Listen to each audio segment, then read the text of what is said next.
Hello, BookTube, and welcome back. So I thought to myself, I will do another recommendation video for you for fantasy. I want to do quite a few of these, but I've fallen way behind because I have read a huge amount of fantasy. Way back in the day, I just used to be a fantasy reader through and through and never read anything else. So I've read a huge amount of these books. So I've given different flavors. I think I've done 4 of these in the past. I've done what I consider the worst fantasy that I've ever read, the most unique fantasy, horror fantasy, and I've done another one, and I'm brain farting on the subject. I can't remember what I've. Oh, it was fantasy books that were published in the 1980s, so it's got that pulpy vibe of the books. So for today, I will do a military fantasy for you. So fantasy which is based in like battlefields, commanders, tactics, and all that malarkey, right? Because I'm a big fan right now of military history. I absolutely love it. So it's not so much of a jump to uh, fantasy military, but maybe it is. It is a bit of a quantum leap between reality and non-reality, Alex. But yeah, so I'll come up with 5 recommendations for you for military fantasy, and I love me some military fantasy. Some of the books you've probably heard of before. This is very much like an introductory kind of get you into like the military fantasy section. And it's in no particular order either. These are just 5 picks if you want to get into the subgenre of military fantasy. So without further ado, that's 5. Number 5. This is probably, I've got the list in front of me. This is probably the best known of the 5. It is an immense epic series, and it is Malazan, Book of the Fallen by Stephen Erickson. You probably make out the initial 10 books just above me here. This is a monster of a series, and it's all about in-depth military tactics, the strategy, the massive battles. Basically, every one of these books has some sort of massive battle, and it's all about war, power struggles between gods and men. It is fantastic. What people complain about this book, and it's very understandable, don't get me wrong, is the very first book, Gardens of the Moon, is a quite hard read, and it is a bit of a learning point. You need to get past this first book because you're going straight uphill. You're like, what is going on here? I'm not getting what's going on in these battlefields at all. But as soon as you get past Gardens of the Moon, which is the very first one, the other 9 are an absolute treat. From Deadhouse Gates, the second one, where he's leading the retreat, Color Change retreat. Oh, it's just fantastic. It's a really great military series, and I believe Malazan has a prequel trilogy that's still in the works, and it's got a sequel trilogy that is still in the works. The prequel trilogy, again, fantastical and military edged. It's set about, I think it's a few thousand years before the main series takes place, and the sequel trilogy is now starting to become more. Sorry, there might be a cut there. I just had to run to the door. But what I was just saying, yes. So the sequel trilogy is, I finished the first book, and it's really good. I enjoyed it. Not so much military stuff in there, but I think the second book is going to be, and I'm going to be starting it soon. But Malazan, the Book of the Fallen, deserves its accolades. It is fantastic, crammed, and I mean crammed, full of war, battles, tactics everywhere. Again, a cast of thousands. It really has got a lot of people you need to remember, and so many plots.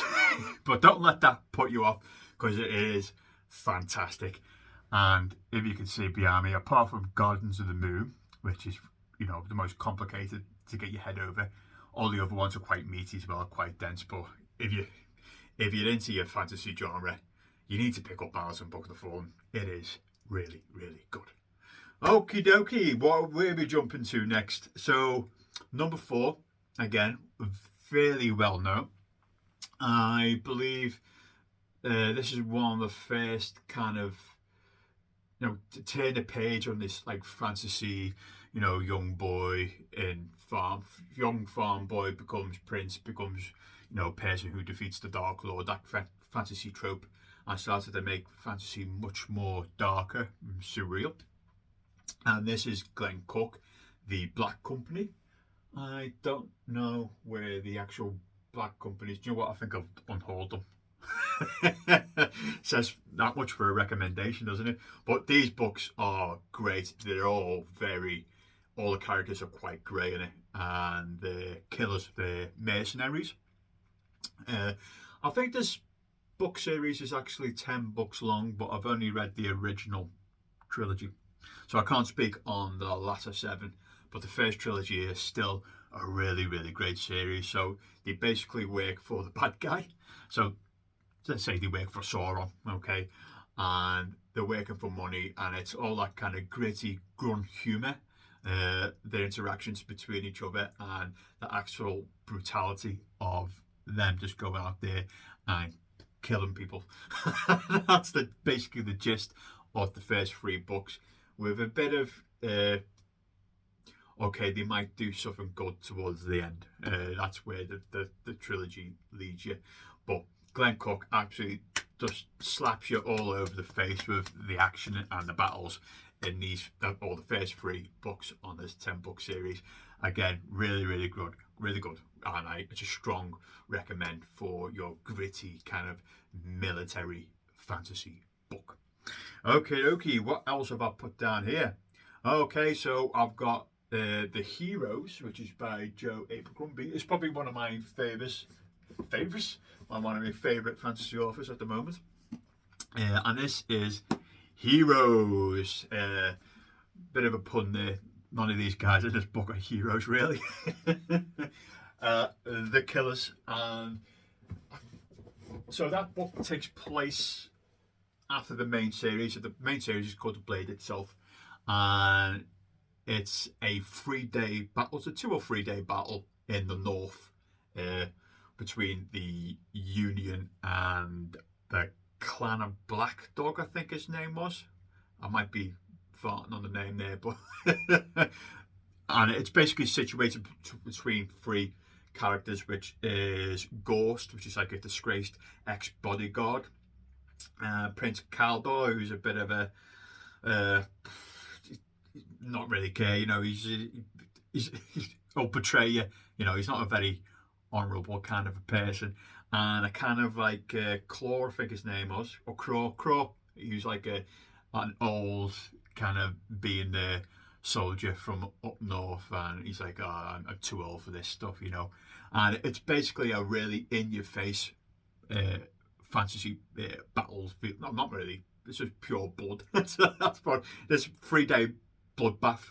This, and what I really love about this book as well is it flips points of view all the time between like just random characters fighting on the battlefield, and one of them might die, and then the point of view will shift to the person who killed the person, and then it'll shift again, and it's dead quick. You know, it is got like that crazy.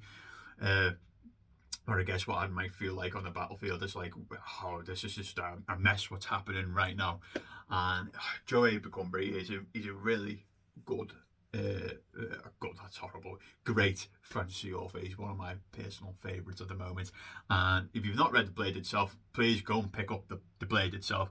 It's on the cusp of being like a military fantasy, but The Heroes is definitely all about just one battle, and it's quick, and it's quite humorous at points as well. And I think it really delivers. It's probably one of his best, if not his best book that he has written. So what have we got now? So I've talked about three very serious books. So let's talk about more of a light-hearted military book. That's right in front of me. And this is Terry Pratchett's Monstrous Regiment. I love the hardcovers of all the Terry Pratchett books. If you don't know who Terry Pratchett is, he's a satirical comic writer. Again, pick up any of his books. I'm a big Pratchett fan. I love Discworld. It's Discworld, and it's just absolutely amazing. It's witty, it's funny, and it's all about I can't remember her name, but she's looking for a brother, Paul. I remember the brother's name, Paul, and she basically joins the army where it's just men only. So it's that kind of like smacking the old tropes on its head, and it's all about social justice. But don't let that. Oh God, it's going to be that kind of a book. It's not. It's witty. It's fun. It's light-hearted. It's Terry Pratchett, and she meets another group of people who become her regiment. And they're all there's vampires, and I think it's a golem in this regiment, and it's all about the witty banter that they have with each other, and the main character trying to avoid them detecting that she's a female. But there might be a switcheroo towards the end of the book. You might actually discover, oh, hang on, I see what you did there, Terry Pratchett. Very good, very good.